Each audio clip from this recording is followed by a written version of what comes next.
Welcome, everybody, to the Sentinel Report. I am your host, Alex Newman. It's a great honor and a privilege to be with you today on this beautiful day that the Lord has made. We're recording on March 10th of 2025, and we've got an incredible show for you today. Some really, really special guests. Sam Anthony, who's about to smoke the lying mainstream fake newspaper media.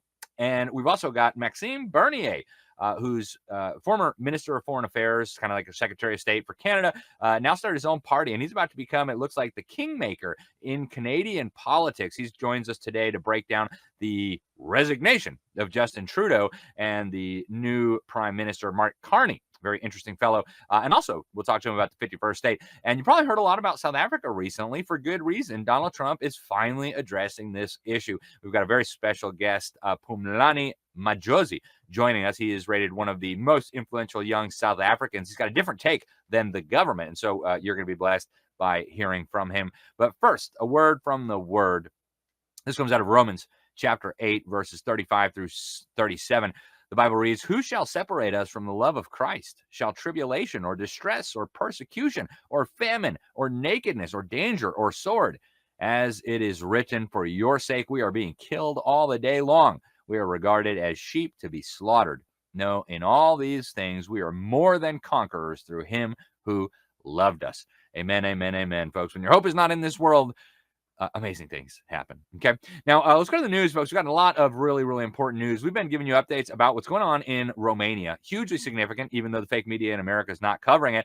We actually brought on Romania's most popular politician just recently to discuss the detaining of the front-running presidential candidate, Călin Georgescu. He actually won the first round of the presidential election. Well, now, unbelievable, he has actually been barred from running in the next election, which is exactly what we predicted would happen, right? A guy running on a platform of stopping the deep state, protecting national sovereignty, protecting the family, no World War III. Oh, he must be a Putin puppet. Can't have that. So he has now been removed from the election by this clown court in Romania. He reacted over the weekend by calling it a direct blow to the heart of democracy worldwide. He said Europe is now a dictatorship. Romania is under tyranny. We agree, as it happens. Now, Justin Trudeau, as I mentioned, former Prime Minister of Canada, is now the former Prime Minister of Canada. He's being replaced by Mark Carney, a central banker, climate alarmist, former head of the Bank of England, which is the central bank of the UK, and also of the Bank of Canada. Here he is parroting some of the UN's climate propaganda, give you some insight into where his administration will go if he wins the upcoming election. Check this out. Skepticism about ESG labels or sustainable labels. And it, again, is one of the reasons we're having this ruthless, relentless focus on net zero, because in the end, look, we can't stabilize the climate unless we get to net zero. And it's a simple, these are hard numbers. Your emissions are either A or B, they're going up or down. And if they're going down, are they going down consistent with the science? We anchor it in the science, the same science the UN and others use for the 1.5 degree objectives. Yeah, that'll be interesting to see how that resonates with Canadian voters who are, by the way, struggling to pay their bills, can't pay their mortgages, gasoline, food going through the roof. We'll see how that goes with voters. We shall see. Now, over the weekend, President Trump blamed the climate propagandists for pushing climate nonsense when the United States ought to be focused on avoiding a nuclear war. You think? Check it out. You know, when I listen to these climate lunatics and they talk about global warming, and they say the ocean's going to rise 1/8 of an inch in the next 300 years, and and nobody ever talks about nuclear weapons or some of the other things, but the nuclear weapons in particular right now. And they talk about the climate, and they talk about the dangers of the climate, but they don't talk about the dangers of a nuclear weapon, which could happen tomorrow. They say in 300 years. I watched Biden for years say the existential threat. He loved the term existential threat. Our greatest existential threat is from the climate. I said, no. The greatest is sitting in shelves in various countries called nuclear weapons that are big monsters that can blow your heads off for miles and miles and miles. And they never mention that. Yeah. Well, we've been mentioning it here on this show. And frankly, I'm a little bit concerned about what's going on, right? Trump drew a pretty clear red line. He told Putin, quit bombing stuff in Ukraine, please, while we try to negotiate some peace. And not only did Putin keep bombing, he then followed up with second strike bombs to blow up the first responders who went to these targets. It's almost like somebody wants a World War III. Who would possibly want a World War III? Oh, yeah, the same globalists who always want war, always and everywhere, because it enriches them, impoverishes you, takes away your freedom, kills a bunch of people, and, as the State Department outlined in a 1962 report, puts us closer to a one world government. So thank you to Donald Trump for trying to diffuse that threat. But over in Europe, the clown car marches on. We've got Ursula von der Leyen, who styles herself the president of Europe, talking about we're preparing for war. World War III, here we come. Check it out. In the various meetings in the last few weeks, most recently 2 days ago in London, the answer from European capitals has been as resounding as it is clear. We are in an era of rearmament. And Europe is ready to massively boost its defense spending, both to respond to the short-term urgency to act and to support Ukraine, but also to address the long-term need to take on more responsibility for our own European security. And this is why today I have written a letter to the leaders ahead of Thursday's European Council. This is why we are here together today.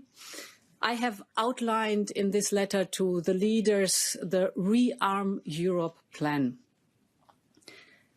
This set of proposals focuses on how to use all the financial levers at our disposal in order to help member states to quickly and significantly increase expenditures in defense capabilities, urgently now, but also over a longer period of time over this decade. Yeah, if you've seen any of those videos of the various European militaries running around in tutus with a rainbow and celebrating their pride, yeah, it might be a good idea, Miss von der Leyen. Europe is in big trouble, folks. If the U.S. government chooses not to defend them, they're in big trouble. They better get busy. Now, Pete Hegseth, the Secretary of Defense here in the United States, said that the United States is prepared for war or anything else in case the Communist Chinese decide to retaliate violently against the tariffs being imposed by Donald Trump. Actually, in response to those tariffs, China's Foreign Affairs Ministry said, if war is what the U.S. wants, be it a tariff war, a trade war, or any other type of war, we're ready to fight it till the end. So Pete Hegseth actually said that the United States is, in fact, prepared to go to war if necessary. He said, well, we're prepared. Those who long for peace must prepare for war. If we want to deter war with the Chinese or others, we have to have a strong military. The president understands that peace comes through strength. And of course, we agree. Now, turning to another war zone where the Biden administration and the deep state made a catastrophic mess, the CIA's violent jihadist allies in Syria, masquerading as moderate rebels, just reportedly slaughtered hundreds, if not thousands, of minorities in that country, including some Christians, including Alawites, who are a minority sect of Muslims within Syria. Actually, the former dictator Bashar al-Assad was a member of that minority sect.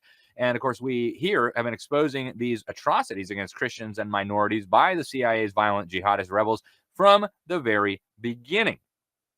And of course, the U.S. government was supporting him at every step of the way. Now, Donald Trump actually hit the nail on the head. I don't like Assad. He's a dictator. He was a dictator. He left now.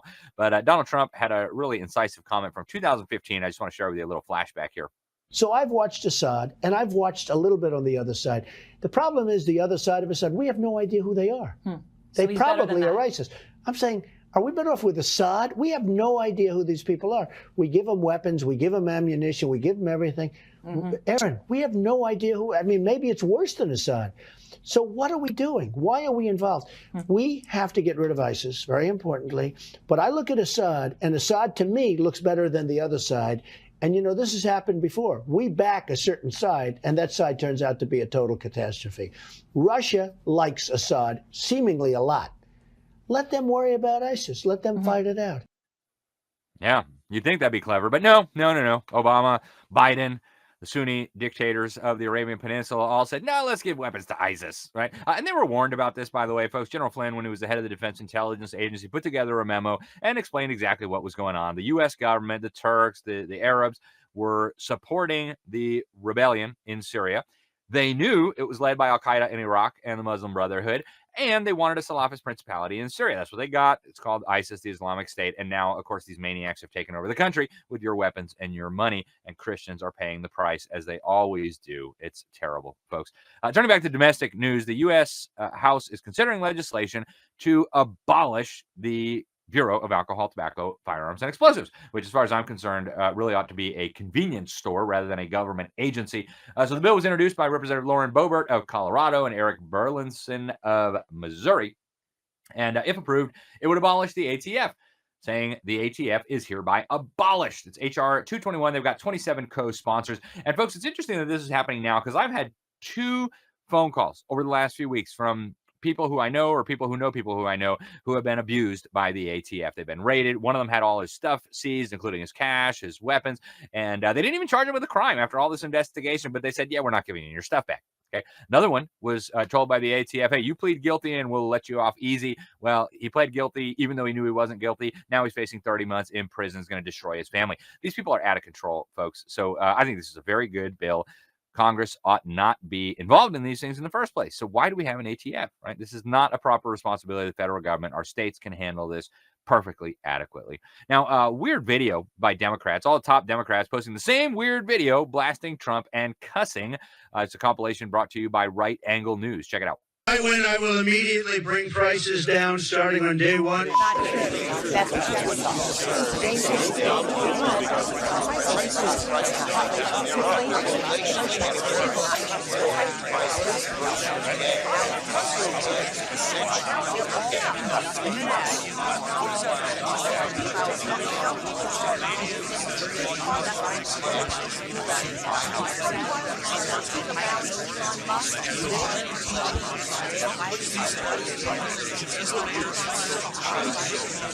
Yeah, obviously some propagandist, some Democrat hack wrote the script for him, gave him the same videos, the same talking points, and they all look goofy as can be.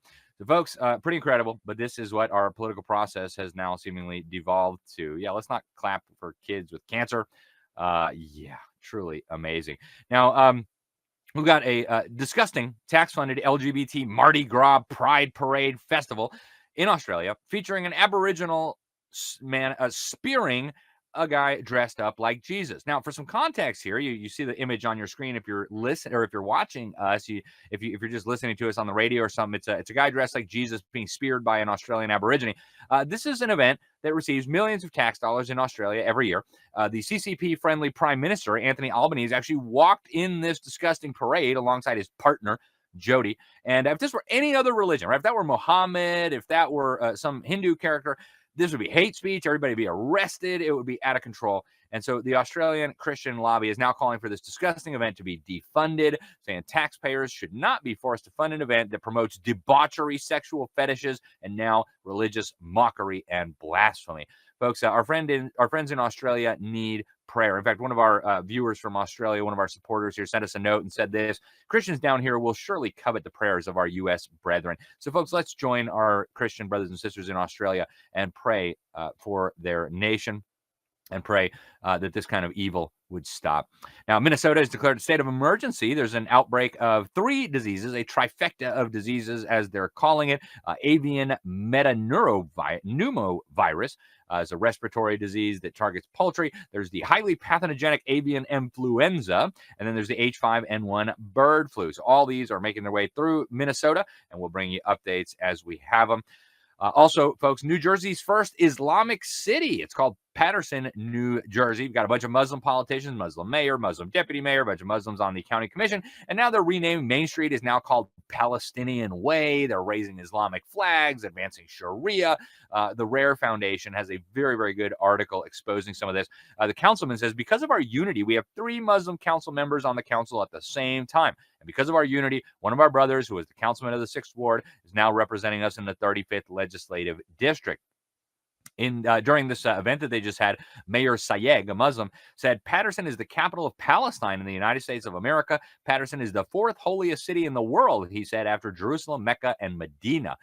Folks, this is pretty amazing. Okay, this is happening in New Jersey, not the Middle East. Okay, all this is going on right under our noses. Folks, I do want to encourage you, before we go to break, to check out our friends over at Classical Conversations, and also check out our sponsors at qpgoatsoap.com, folks. Get over to qpgoatsoap.com, qpgoatsoap.com, and use the promo code Newman. You're going to get a nice discount on some of the greatest soap out there. It's homemade on a family farm, made from natural ingredients. It's all we use now in my house. My wife, my kids, I actually take it with me when I'm out on the road speaking, because I don't want to use the nasty, toxic soap hotels. So, folks, go check it out, qpgoatsoap.com, and stay with us. We're going to be right back after this quick break. I hear every day about the products you all wish MyPillow carried. Well, guess what? We probably do. Slippers, bathrobes, pet beds, blankets, mattresses, sleepwear, loungewear, duvets, comforters, pot holders, aprons, oven mitts, and so much more. And they're all on sale. For example, get our best-selling standard MyPillows for only $14.98. Body pillows, $29.98. 6-piece bath towels or kitchen towel sets, just $29.98. Multi-use MyPillow 2.0s with pillowcase, $9.98. Save $40 on our Spring Percale and Giza Dream bedsheet sets. Any size, any color, and so much more. So go to MyPillow.com or call the number on your screen. Use your promo code to save up to 80% on all MyPillow products. And I've never done this before. When you spend $100 or more, you're going to get 2 standard MyPillows absolutely free. Welcome back to the Sentinel Report. Alex Newman, your host here. Folks, thanks for staying with us over the break. We have a very special guest joining us today. He has become a friend, and I'm actually working with him now because he has an idea that's going to revolutionize the news media industry. You tired of your local propaganda rag lying to you and paying for the privilege of being lied to? Well, Sam is the man with a plan to knock it all down. Sam Anthony is the founder of yournews.com. He's got over 2 decades of experience in the online media industry, and he is motivated by his idea that the internet is going to revolutionize traditional media and eventually usher in a more vibrant and adaptable media landscape. He has an incredible new technology, and I'm very happy to work with him. But Sam, it's great to have you with us today. Thanks so much. I want to start with what's going on with Trump. He just gave, of course, this historic speech to Congress. Democrats really looked like petulant children. I don't know whose idea it was not to clap for the little kid with brain cancer, but what are you seeing? I mean, you've got a lot of journalists now that are writing for Your News. What kind of response is being generated from this very bizarre spectacle? Well, first of all, Alex, good to be here, man. Good to be on your show. Thanks for So, joining. from the journalist side, I mean, the people that we're bringing on, that's not their focus. Their focus is really on putting out local news, which is what they're doing. I told you the CNN, I think, laid off 200 people. What was it, a week or two ago? Probably 2 weeks ago, and we've picked up 270, I think, in the last few months. I mean, so we've been expanding and growing, but the focus of our platform is not really the national news. It's really the community news that mattered to people most. So that's what their focus is. Yeah. Well, and now, obviously, because of Trump, we have found out that a lot of the big media outlets, a lot of the big legacy outlets were feasting at the taxpayer trough. We've got New York Times, Reuters, Politico, you name it, consuming large amounts of tax dollars, a lot of it coming through USAID and other places. What do you make of that? Why tax money for far left media? Well, I'm glad you brought that up because, we've been saying, how could these people be lying like this? I mean, you can't be that dumb. The only way it could happen is if somebody's actually paying you to say this stuff. And then if we find out that they've been getting money, did you see $260 million went to like 6,000 journalists, right? I don't know where, but here's my point. It was a conspiracy when we said it. Now we already know they're getting paid for it. So they've just, in terms of relevance, they're even less relevant today. So, now we know why they're doing it. It's because they're getting paid, and not for nothing. I'm in the digital media space. there's the Chicago Tribune can't survive with their website, and these people have billions of dollars. None of them can. And all of a sudden, Politico got $37 million last year. So they wouldn't have got a nickel if it wasn't for the Biden administration. So it's all propped up propaganda is all it is. Yeah, it sure seems like it. And then you've got the algorithms of the big tech companies steering you to the propaganda. It's really quite incredible. There's another poll that was just released. And frankly, I find this shocking, Sam. I want to get your take. But Gallup just released a poll. And they were trying to gauge the trust that Americans have in the mass media. And this was shocking to me. 31% of Americans still have either a great deal or at least a fair amount of trust in the fake media, which means, of course, 2/3 of Americans don't really trust the media. But where are these people coming from? This 1/3 or a little bit less than 1/3 that still trust the media. I mean, how can that be? Do they live under a rock? Do they get paid by USAID? What's going on here? You still have a large portion of the population that are watching the mainstream media. My neighbors are in their lower 80s. I think they're 83 years old, and they've been watching Fox and CNN, or not Fox, but CNN, ABC, NBC for 50 years. So this is what they've come to trust, and they believe these people. That's the problem. And so until I always say it, the legacy media is obviously not going to survive. That's why everybody calls it the legacy media, including themselves. But there's still going to be an audience, but ultimately all that stuff's going to go away, and it's going to go away relatively quickly. Number one, they just pulled the plug on all their money coming from the federal government. Number two, if RFK Jr. does what he says he wants to do, and he gets rid of pharmaceutical advertising on radio and on TV, the whole system's it's a house of cards. It's coming down because that's the bulk of their money.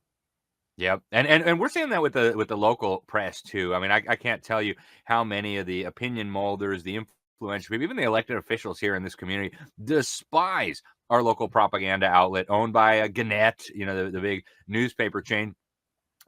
And I know they are desperate for subscribers. I mean, the people are just begging, like, free subscription, whatever, just read our garbage paper. They literally throw it on our driveway, even though we don't subscribe to it. Now, you have a platform, yournews.com, and I just joined as an advisor there. I think what you have is revolutionary, Sam. I think it's going to completely upend the media landscape because you're bringing local news to people. You're connecting advertisers right with the people they want to connect with, right down to like their zip code to their town. Talk a little bit about your platform, yournews.com, and what you think it's going to do to the industry. What we do will become the next mainstream media. That is 100%, Alex, 100%. Now, if I were to stop what I'm doing, somebody would fill this void. Remember, I showed you on LinkedIn, there's almost 500,000 people that call themselves freelance journalists. Well, freelance journalists means they're looking for work. Most of them are part of the downsizing of the legacy media. There's almost 200,000 student journalists on LinkedIn. And Alex, students aren't really on LinkedIn. I mean, this is more for the business community, and these are kids in school. But where are these kids going to get a job when they get out of school, Alex? I mean, do you really think that MSNBC, CNN, ABC, NBC, any local papers are going to be hiring in the next 24 to 48 months? No, none of them are. So our focus right now is bringing on the student journalists because, number one, they weren't part of the problem. Number two, who knows the internet better than the younger generation because this is their era. And number three, they're going to have a place to be able to write local news, to be able to replace the legacy media because, they know the local community better than everybody else. So they're going to end up becoming, or what we do will be the next mainstream media, but they're going to be the next local news people, because here's what I found. There's never been a paradigm in history where the old guard was part of the new one, right? Like nobody from the telegraph ever went to the telephone. Nobody from the, from the horse and buggy business went and was part of the automobile business. It works the same like this. The old guard of the news industry, they're not going to be able to go to new media. It's just not what they do. So it's going to be a different generation coming on board. And we call them citizen journalists, and not for nothing. Alex, you have literally 100 million people on YouTube that are broadcasters to some degree. Some people have a cooking show. Some people have a golf show. Somebody have a political show. Some people have a food and wine show. It's whatever you want. And the technology exists today where you could actually have your own show. And even if you've never been in broadcast media before. So what our technology allows is for people that have never been in the news business to become local news reporters. So you could take somebody that's an out of work, somebody that's goes to the city council meetings or the school board meetings, has kids in school, proactive in the community, and that person could become the next news reporter in their community and post news. Yeah, and it's already happening. I mean, if I understand correctly, you had over 100 million hits on the website last year, and you're just getting this thing started. Talk a little bit in the last few minutes that we have left for today, Sam, and I'm going to bring you back as a regular guest. This is so important. I think you are on the cutting edge of something unbelievably significant. But talk a little bit about the business model, the way the advertising works, and the way local pizza shop can connect with the guys in his town rather than having to buy ads and hit a bunch of people who are not going to be within his area. So this model is not a new model. Okay. For your audience, news organizations are aggregators of information. So the way the media business works is people that have news will send a press release to the media. So if you're a nonprofit, you're having an event, somebody at the nonprofit sends a press release to the radio, TV, and print in that market. The news organizations aggregate that information. They decide what they're going to air or publish. So what we are is an aggregator of the identical content. We just have the ability to print it all, because there's no cost, and we can organize it by subject and geography. All news is either city, county, market, state, regional, or national. So somebody's Little League game is sports news for a city. The high school football game is sports news for the market. The Monday Night Football game is sports news national. We can distribute content based on geographical relevance, as granular as one city or as broad as nationwide and everywhere in between. So the way our model works is we take people that want to become local news reporters. It could be a student journalist that just graduated school, can't find a job. They come on board and they write a story about the high school football game anywhere in America. We publish that content to the sports section in that market. What they do is they share that on their social media pages to their followers. When their followers click the link, they consume the content hosted on our site, and then we sell the ads, and the advertisers can target their ads around the content that's relevant to their product, as granular as one zip code, Alex. So just think of it this way. Any local news website, everybody's been to one. You go to a sports page, there's X amount of space for people to buy ads on that page. So let's say it's 10 ads. So if they can put 10 ads on their sports page, we can do 10 ads on our sports page in one zip code. It's like having 70,000 different editions.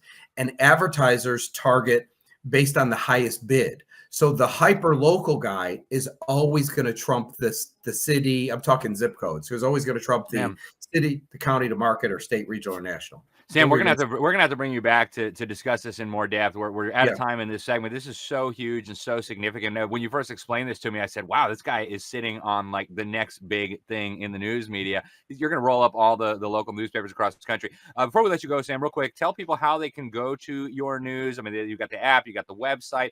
How do people get involved? And then, of course, Nico Ventures. If people are interested in investing, how do people connect? Real quick.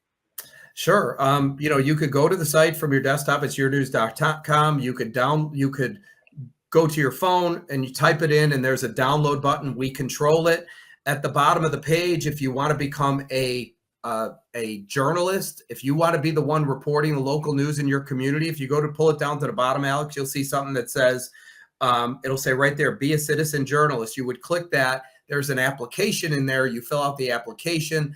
And once you get approved, you'll get an email with instructions on how to use your dashboard. The second piece is the invest part, which is at the bottom of the page there, where if somebody wants to buy stock in the company, we're doing an offering. We're not selling to institutional players. All of this is being funded by we the people. Like I said, the reason we're in the mess we're in today is because 6 companies control the legacy media. I don't want that to be the case here. What I want is to distribute this product to we the people. So it's actually funded by the people. Yeah. And Sam, I'm really grateful for what you're doing. It's so long overdue. The media has just been lying to people for so long. I think one of the big reasons we're in the mess that we're in as a country right now is because of the propaganda. So really grateful for what you're doing, Sam. Really grateful that you could join us today. We will definitely get you back very soon. Thank you once again for coming on the program, and we'll catch you very soon.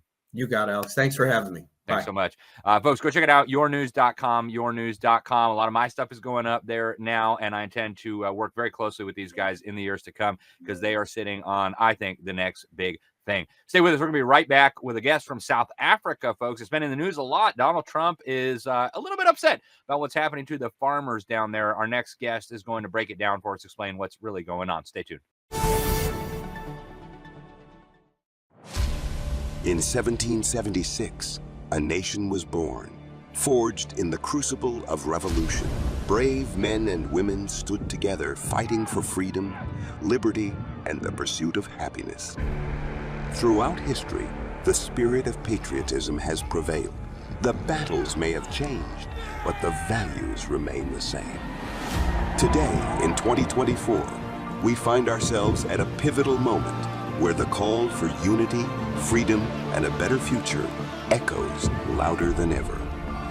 Introducing Patriot Mobile, the wireless carrier that stands with you. We are committed to supporting the values that make our nation great. With affordable plans and reliable nationwide coverage, Patriot Mobile is not just a wireless service. It's a call to action for those who believe in the American dream. Because this year is not just any year, it's the most important year since our nation's founding. Choose a wireless carrier that shares your values. Choose Patriot Mobile. For free activation, use promo code Newman. Welcome back to the Sentinel Report. Thanks so much for staying with us, folks. Obviously, South Africa's been in the news a lot these last few weeks. Donald Trump has just issued some very, very significant orders. It's not a surprise to me. I used to live in South Africa. I love South Africa. I love the peoples of South Africa. And I'm very passionate about this issue. I've been writing about some of what's going on down there for well over a decade. But most Americans were caught by surprise here. People had really little idea about what was happening down there. And so I thought we got to bring somebody on to break this down for the folks so they can understand what's happening. And Phumlani Majozi, he is an economist, a speaker. He's the author of a book called Lessons from Past Heroes. He's got a lot of experience with international investors on South Africa's financial markets. His writings have appeared all over the place, all the major publications in South Africa. He's been quoted by the media around the world. And he does a lot of good work. He's got a deep understanding of all this stuff. Phumlani, welcome to the program. Really appreciate you coming on. So for the folks in America who really are clueless about what's happening in South Africa, this expropriation without compensation, it's a big deal. And I think a lot of Americans are surprised. Like, I thought South Africa was a free country now. What's going on? What's happening for the folks who don't understand yet what is going on?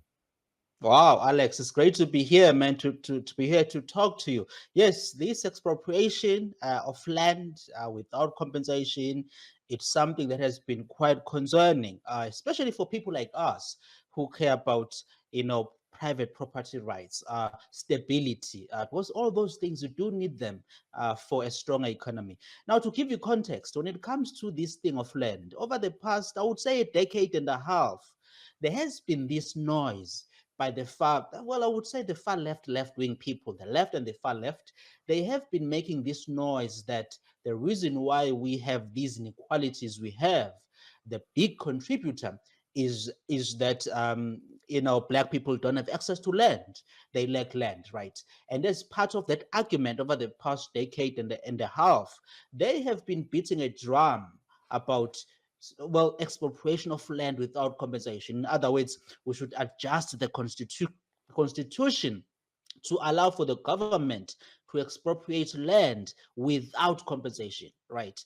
So after all these noises they've been making, or they've been making over the past 10, 15 years or so, this thing, they put it through the parliament, and then there was a bill that passed.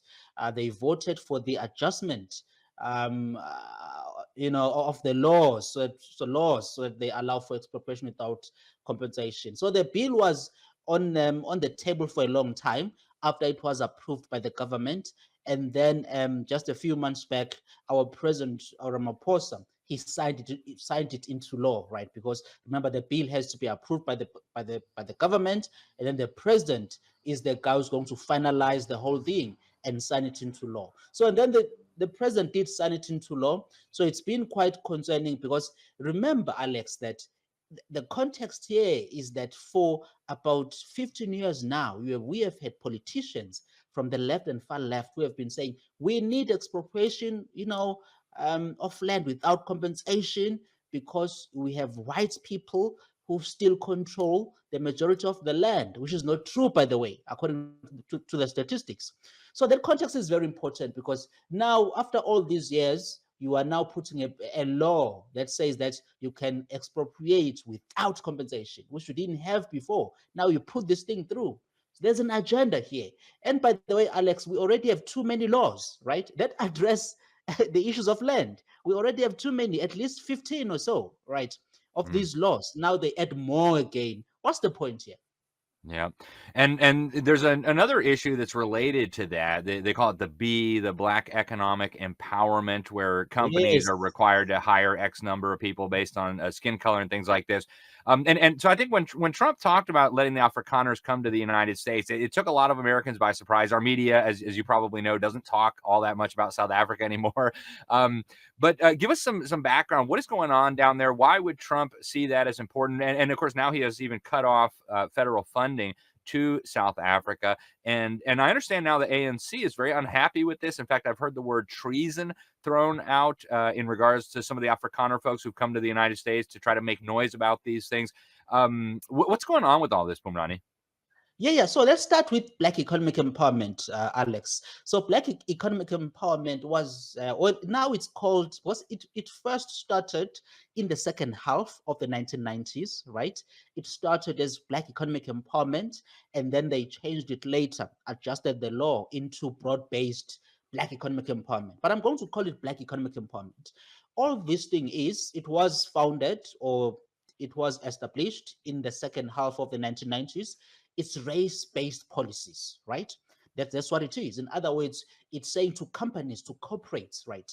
It says when it comes to management, you need to try and achieve, or you should achieve X when it comes to putting Black people. When it comes to certain areas of work, you need to have, you need to demonstrate or to show to government that you are complying with these laws, that you are putting in Black people in certain positions, right? In other words, private companies and businesses, they are being forced by this law, Black economic empowerment law, to do, to employ people or to promote, or to, how they manage their businesses. It must be done according to these race-based laws. In other words, you need to have certain, according to the skin color. Now, this has been concerning because what we have seen, Alex, is that over the years, we have seen this frustration amongst the white population, which is a minority in the country. It accounts for less than 8%, Alex, just less than 8%. Yet it is seen, yet there is this idea that somehow these people are controlling the economy. We need to put in the laws so that we push for Black people to go upward in the corporate world. It hasn't been really helpful, right? So this law has been really put forward to try and, at least in their argument, to adjust, to pressure companies to employ according to race. And guess what? It hasn't really worked, because when you look at even the inequality, in fact, inequality has risen in South Africa over the past 30 years, which is very much interesting. And also, second thing, the biggest inequality now, Alex, is no longer between Blacks and whites in South Africa. The biggest inequality is between Blacks themselves, amongst the Black people, right? So you have this big elite class of Black people that has been created by these laws, who have been benefiting from this BE, Black economic empowerment. At the bottom, the majority of Black people, they've really struggled. They haven't gone forward much. So you have this gap now that has been created by Black economic empowerment. So it has been an sort of a counterproductive policy. Even Elon Musk cannot come through to invest here because of these race-based policies. We've had Aliko Dangote, the billionaire of Nigeria, himself has complained before about this Black economic empowerment, that it makes it hard to invest in South Africa. So it's a concerning policy, and I think I have seen it as something that is not necessary. because we can do a lot of things to create opportunities in the country, but it has to be for everybody, right? Yeah. It doesn't have to be race-based. Yep. And so what's been the response to these orders and these statements by Donald Trump? I know recently Elon Musk made some comments as well. What's been the response in South Africa in terms of the public and also in terms of the ANC and its partners in government? Oh, when it comes to the response, there has been, well, I'm on social media, Alex, so I do watch. There has been a huge sort of outrage by many people who are saying we are a sovereign country. We can do whatever we want, right? So we cannot be told by Mr. Donald Trump, the US president, as to what kind of policies we should pursue. I've been watching the ANC leaders. They keep on saying, we will not be told what to do. We are going to continue with race-based policy. In his recent State of the Nation address last month, President Ramaphosa, I listened to him carefully, Alex. He continued to say that we are going to push ahead with race-based policies. He even proposed what they call a transformation fund, where millions and millions will be put in, by the government. And guess what will that be? It will be for financing of what? Of Black entrepreneurs. That's what they're saying. In other words, the government is going to choose to pick which Black entrepreneurs these millions will be spent on. Do you think that will be efficient? So, I mean, the politicians, especially those on them, and in large part, the politicians, they've been quite saying they will persist on their race-based policies. And from their supporters have been saying, we will not be told by Mr. Trump. Now, one thing I need to mention here, Alex, it's very important that there are in my observation, there are very few voices like me who are saying, look, Mr. Trump, Elon Musk, they do have a point. We have been criticizing these policies for about a decade now, since I came out of university, right? I've been critical that we no longer need race-based policies in South Africa. 30 years into our democracy. So there are few voices like mine, right? Most voices in the mainstream media, in the politics, the dominant voices are those who are saying, we need to push ahead with this Black economic empowerment that has in fact benefited only the Black elite who are largely connected, who have good connections with the ruling party, the African National Congress. Wow. And where do you see all this going? I mean, is the South African government going to change tack, or is this just going to double down and be mad at Donald Trump and let the chips fall where they may? You see, the thing is, there's also one thing to mention here, Alex, that you and I never spoke of. There's also the ICJ case where South Africa has accused Israel of genocide at the International Court of Justice. I think that is also in the picture to Mr. Trump, because Israel is a very big ally of the US as well. So that is in the picture. Yeah. How do I see this going? So there will be levels here, Alex, and I've been telling people that what Mr. Trump has done, it was just the start. He just gave a warning with those executive orders. There's more that's coming. Remember, we have AGOA, right, Alex, and we are part of that. It's a program by the US that allows for us, that allows it to be easy for African countries to sell goods to America, right? So that's the AGOA program. There is also, what else? There could be sanctions that could come through sometime later in the year. Mr. Trump could target, I doubt he's going to target the country, but he could target the ANC leaders, right? And I think Ramaphosa, our president, has said, because I definitely can feel the pressure, he has said that he's willing to negotiate with the Trump administration for a new trade deal.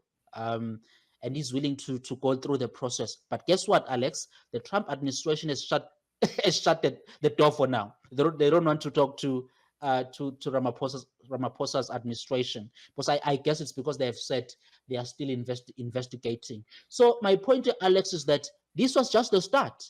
There's more that could come. It's a matter of negotiations, and we shall see how it goes. Excellent. And Phumlani, where can people learn more? You got a website, phumlanimajozi.com. I know you're on social media as well. What's the best way for people to follow your work? I think it's best to check my X account, what used to be called Twitter. It's at Phumlani Majozi. So you'll find me there. That's where I put in my commentary. I also do have my website, phumlanimajozi.com. That's my website. You can also check me on Facebook as well, Phumlani Majozi. That's my Facebook page. I think those would work. Yeah. Excellent. Phumlani Majozi, thank you very much for joining us today and breaking down what's going on with the U.S. and South Africa. We really appreciate it, and I hope we can talk to you again very soon. Wonderful. Thank you, Alex. Great to talk to you. Thank you so much. All right, folks, stay with us. We're going to be right back in just a moment with Maxime Bernier. He's the founder of the People's Party of Canada, which is doing some incredible things to make the upcoming election in Canada a little bit more interesting. So stay tuned. We're going to be right back after this quick break. In 1776, a nation was born, forged in the crucible of revolution. Brave men and women stood together fighting for freedom, liberty, and the pursuit of happiness.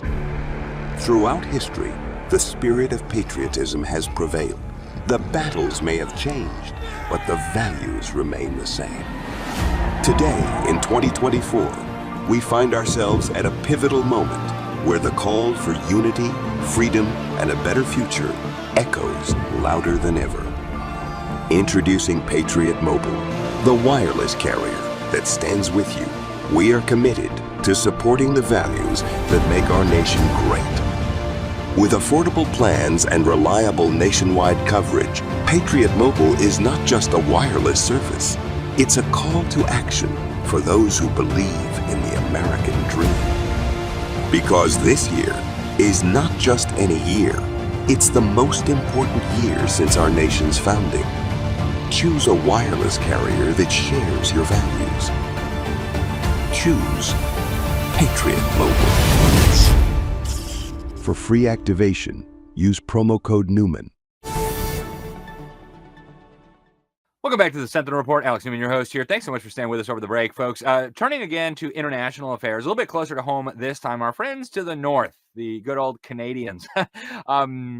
They are having some really, really significant political changes happening as we speak, like a new prime minister. Justin Trudeau is officially out. And Maxime Bernier, I've heard him called kind of like the wild card in the political process. He's kind of a populist up there. Some people have even compared him to Donald Trump, although I think there's some distinctions on policies. But he's the founder of the People's Party of Canada. He's known for his frankness and his authenticity.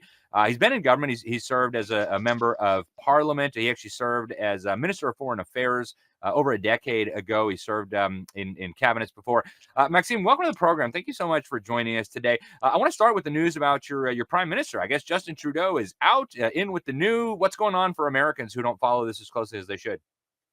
Yes, Justin Trudeau is out. It is a good news for you Americans, but it is a very good news for us Canadians. And now you have Mark Carney. He is the new leader of the Liberal Party of Canada, and he is our new prime minister. We are supposed to have an election as soon as maybe next week or earlier than that. And Carney is a globalist. He believes in climate change. And he was the one who was pushing that agenda with the UN. He was a former governor of the Bank of Canada. He believes in a spending that you can spend your way out to prosperity. And so for me, between Carney and Trudeau, that will be the kind of the same policies. There's nothing new there. Big deficit. That's what he said. He's ready to stimulate the economy. For me, that will be a sedative for the economy.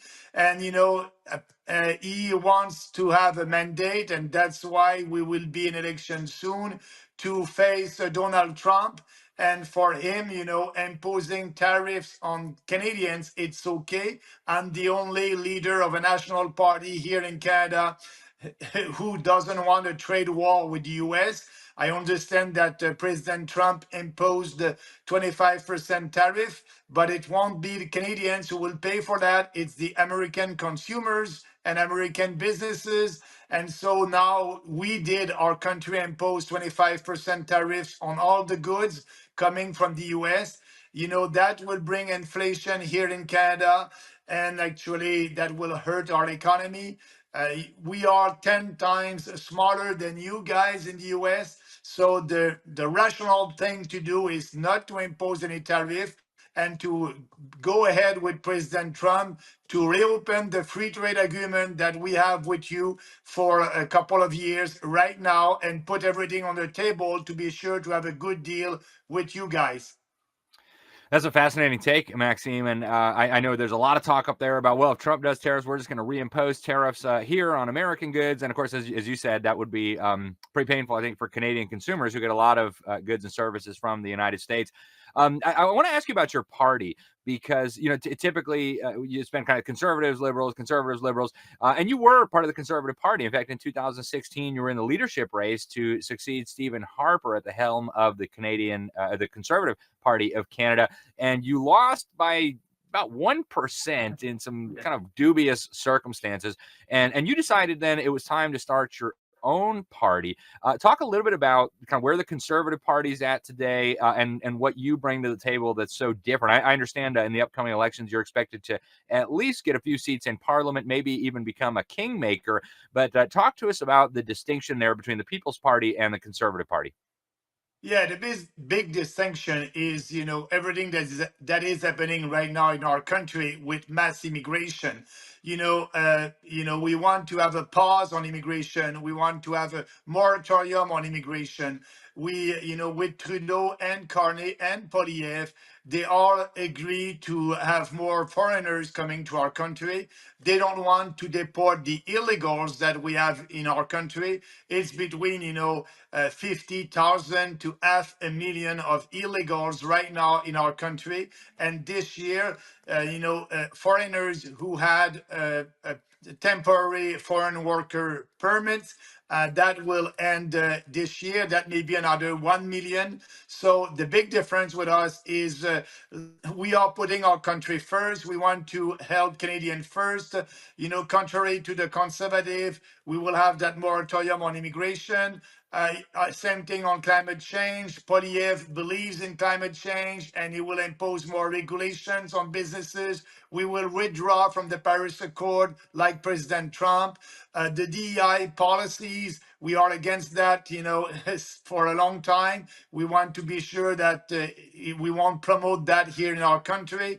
Poilievre is not speaking about that. Poilievre is the leader of the Conservative Party. So there's a lot of differences with us. We want to balance the budget in 1 year to cut, foreign aid, $8 billion. We want to cut corporate welfare, subsidies to businesses, $10 billion that we can save over there. For Poilievre is okay with deficit. So there's a huge difference. And that's why I left the Conservative Party a couple of years ago, because that party was conservative in name only. And it is the case today also. Yeah, it sounds so much like what we've seen in American politics, where the Republicans gradually move more and more over to the Democrat position, at least until Donald Trump came along and kind of broke the mold there. I want to turn to the U.S.-Canada relationship. Obviously, it's very close historically. I mean, you guys are neighbors, friends. I mean, we've been very, very friendly for almost our entire history. What do you see as the proper relationship between the United States and Canada? Of course, you got Trump talking about this 51st state thing. I understand, not very popular in Canada. What do you think should be the appropriate relationship, Maxime? Yeah, Trump has a point when he's saying that we don't invest in our own defense. First, we must do that. Is if we are an independent country, at least we must be able to defend ourselves. And we are not right now. So we need to at least invest 2% in our 2% of our GDP in our national defense. That's important. We must secure our borders. Trump has a point there. We are a threat for the national security of Americans, but also our own national security. That's why secure the border, reinvest in our defense, being sure to deport our illegals. That would be important, because we are an independent country. We need to protect the North also, reinvest to be sure that we will protect the North. So there's a lot of things that we can do to have good relationship with President Trump and the US. But this country is a sovereign country.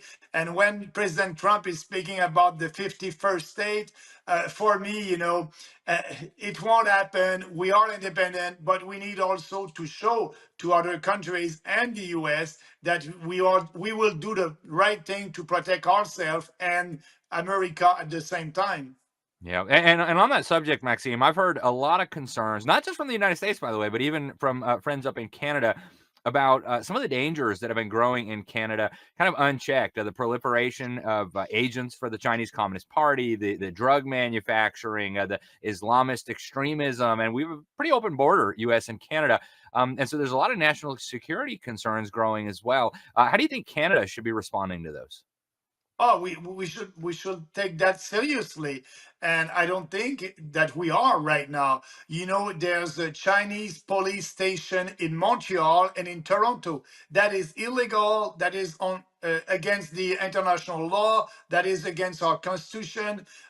I know that our police, the RCMP, said that they are investigating that, but I don't know. Nothing happened, so we need to put our resources there to be sure that we won't have any influence, but also not only from the Chinese Communist Party, but also we have in Parliament our secret services told us that we have some members of Parliament who are not loyal to our country. They're loyal to their country of origin, like China. We need to know who they are. We need to take that seriously. But in Parliament right now, they don't want to have a discussion about that.